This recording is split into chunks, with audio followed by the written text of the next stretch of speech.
โอ้น้องสาวลี่กับน้องสาวพรมื้อนี้สิมาให้เบิ่งเฮือนศาลบ้านช่องเพิ่นเด้อพี่น้องเด้อก็จะเป็นข้างถึงเนาะมาสบายดี FC ก่อนแน่เออสบายดี เอสบายดีน้องสาวทั้งสองคนเนาะอันนี้ก็คืออยู่กลางเฮือนของเพิ่นเด้อพี่น้องเด้ออันนี้เป็นกลางแจ้งเลยบ่โอ้โล่งเลยเนาะโอ้อันนี้ได้แม่นี่ยังอันนี้เป็นกระสอบนี่ เป็นข้าว โอ้เข้าบ่นี่ แม่แล้ว เออจักกระสอบเด้นี่ ประมาณ10 กระสอบนี่แหละ กุมอยู่กุมกินอยู่บ่เลย บ่กุ้ง เออแล้วสิหมดแล้วแมันบ่ป้าสิไปสอบสิกุมหอนหน้าปีอยู่บ่นี่ยังประมาณเดือน6เดือน7พุ่นเด้อทุกคนสิบ่ได้หาไปกรุงเทพอีกบ่นี่ไปอันเวียงจันทน์อีกบ่นี่หาเงินมาซื้อข้าวเนาะสิได้ไปหาเงินมาซื้อข้าวอีกแล้วพ่อพี่น้องสอบหนึงนี่กุมประมาณจักเดือนนี่ ประมาณ 10ปลายคนเนาะ สอบหนึ่ง สิได้บ่10มื้อครึ่งเดือน บ่ฮอดครึ่งเดือน มาหอดซ้ำประมาณ2 อาทิตย์ เพราะว่าคนร้ายเนาะอันนี้คือเป็นกลางแจ้งเลยเด้อหอยพี่น้องเด้อบ่ได้มีผ้าอัดอีหยังเลยเท่าแต่ว่ามีผนักซื่อเนาะผนักกังไว้ซื่อนะทุกคนคันว่าอันเพิ่นมีแป้นมีหยังกับเพิ่นสิใช้ได้อยู่นี่เนาะคือเพิ่นได้มาแล้วนี่บานประตูหอยพี่น้องไปอันนี้คือกังไว้บอนอยู่บอนนอนแท้เจ้าแม่นบ่ตัวนี้บ่ได้ให้เห็นเด้อทุกคนเด้ออันนี้ที่อยู่ที่นอนคือเป็นที่ส่วนตัวของน้องๆนะเนาะมาทางพี่ซะนะบอนอันนี้นี่เด้บอนเฮ็ดอยู่โคกินนี่ได้ซะมาเว้าสู่ฟังแม่ตัวนี้โอ้น้องอันนี้น้องทั้งสองบ่นี่น้องสายสบายดีนะครับสบายดี โอ้หมอนี่หล่อเอ้ยทรงผมนี่เอื้อยบ่ตัดให้น่ะฮะอันนี้คือบอนเฮ็ดอยู่โคกินได้ซะไปเฮ็ดอยู่ไส อยู่ตารางนึง โอ้อยู่ตารางบอนอันนึงเข้า วันนั้นเขาไปอยู่ลุม โอ้นึงเข้ากับอยู่ลุ่มแล้วก็บอนเฮ็ดกินนึ่งข้าวมันอยู่ลุ่มเนาะต้องนึ่งข้าวแล้วบ่นี่โอ้น้องๆเพิ่นนึ่งแล้วพี่น้องเอ้ยบ่ได้เห็นบรรยากาศซ้ำเนาะโอ้น้องเพิ่นอันนี้นี่ได้ซะเพิ่นเฮ็ดบ่อนกินข้าวบ่นี่อ๋อบ่อนกินข้าวกินปลาและมาพี่สิถามบ่อนเอาไว้ถ้วยเอาไว้บ่วงนี่ได้ซะเฮ็ดจะได้โอ้ว่าใส่ในหม้อเลยเนาะเอ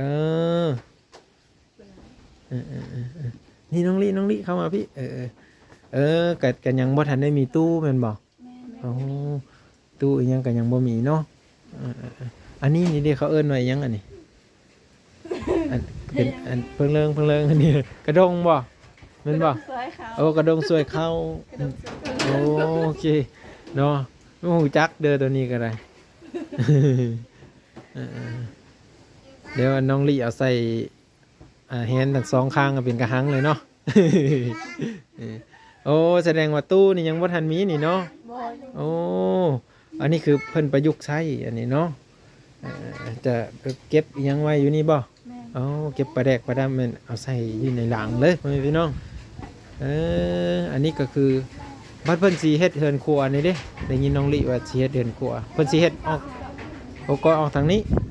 ทางขึ้นก็ขึ้นทางพี่ ขึ้นทางลุม ขึ้นคุณแล้วก็โค้งมานี่เนาะไปเดี๋ยวเป็นจังได๋ก็ไปเบิ่งทางตารางพ่อแม่พี่น้องว่าดินดอนตอนหญ้าเพิ่นมีเป็นของตัวเองแล้วบ่หรือว่ายังได้เป็นของผู้อื่นเนาะน้องพรเนาะโอเคเดี๋ยวไปเบิ่งนํกันทุกคนโอ้อันนี้ประตูนี่โล่งเลยบ่นี่โอ้อย่าว่าแลดเลย โอ้เพิ่นลงมาแล้วนี่คือน้องพรเด้อพ่อแม่พี่น้องเด้อนี่คือน้องลิเนาะโอ้ป้าที่โทรคือมาลมแห้งแท้นี่ลมแห้งไปพี่น้องเอ้ยอันพาเบิ้งแน่บ่อนอันเฮ็ดอยู่เฮ็ดกินนะเฮ็ดอยู่บ่อนได้แหละอ๋อโธ่อันนี้แม่บ่นี่บ่โอ้โยม อันนี้คือแม่น้องลี่กับน้องพรเด้อคือกันอยู่บ่มาโอ้บ่ได้นึ่งเสื้อซ้ำเนาะ ได้อีหยังแหละมาน่ะ ชิว ไปซ่อนบ่ไปซ่อนเนาะป้าซ่อนอยู่หนาพุ่นบ่ป้าที่ตัว อาหารแรงเนาะ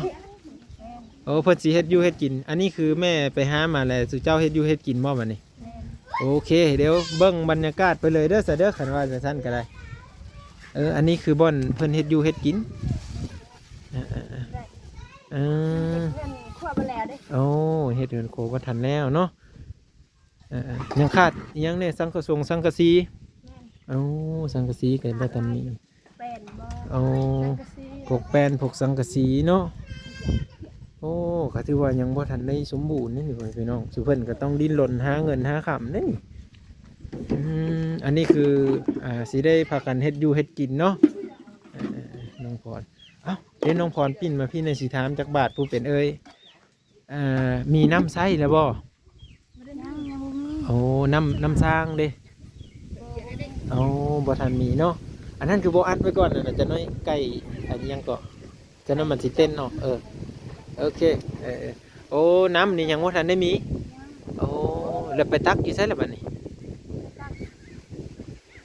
โอ้อยู่ห้วยอยู่พายใหญ่เนาะโอ้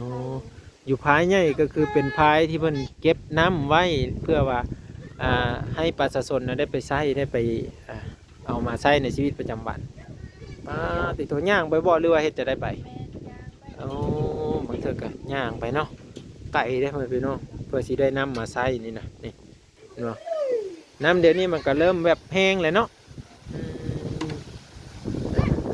แม่นี่ยังแหละนี่โอ้มีแต่คู่น้ำมืดบ่นี่บ่มีน้ำน้ำแห้งมาแล้วบ่ทันได้ไปตั้งน้ำซ้ำน้องสาวเพิ่นนี่เนาะทั้งสองคนเดี๋ยวยังบ่ทันได้เฮ็ดอยู่เฮ็ดกินดีอย่างเดี๋ยวอันสิให้พา FC ไปเบิ่งบ่อนที่จะปลูกเฮือนปลูกศาลเนาะบ่อนที่จะได้ตั้งเฮือนว่าซั่นซะเนาะมียังแน่แล้วนะไปเดี๋ยวมาทางพี่ซะนะ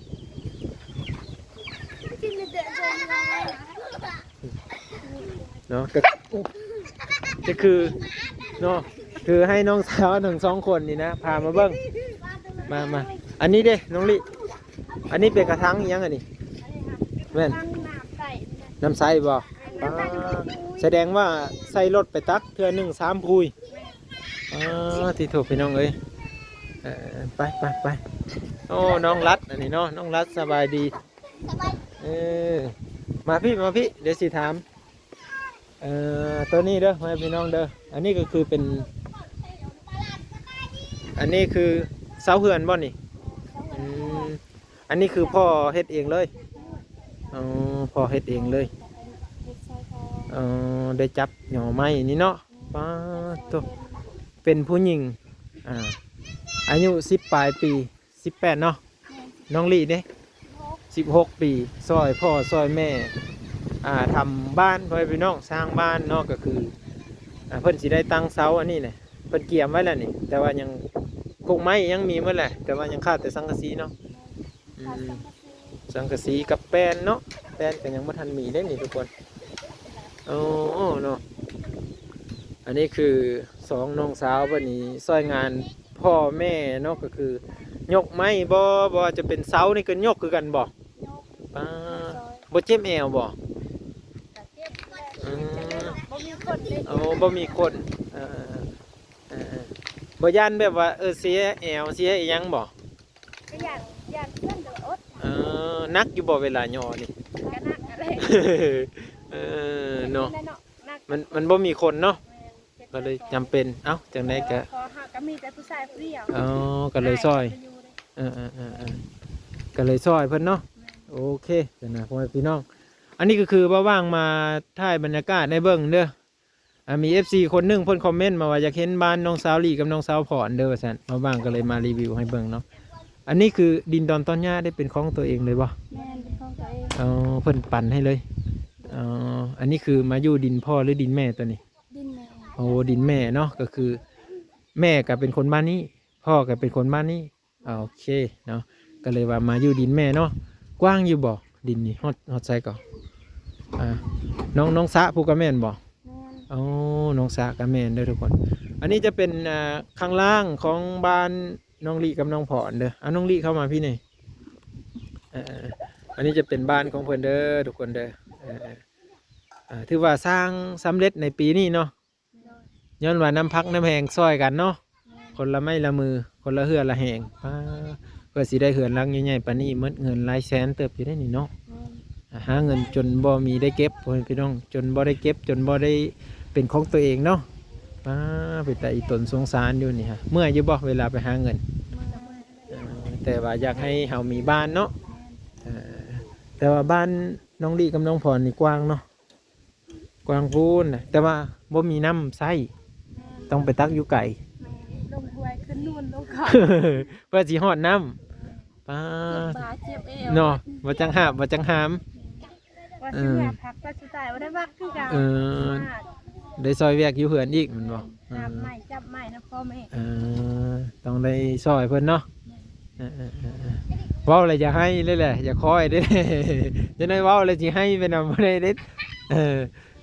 FC เพิ่นก็คือสิเป็นโฮงนั่นแหละพ่อแม่พี่น้องเนาะเป็นโฮงแล้วก็อยากรู้จักข่าวของน้องลิกับน้องพรแต่ว่าเพิ่นสิเกาะออกมาบ่อนนี้เลยบ่เอาเกาะออกมาบ่อนนี้เด้อ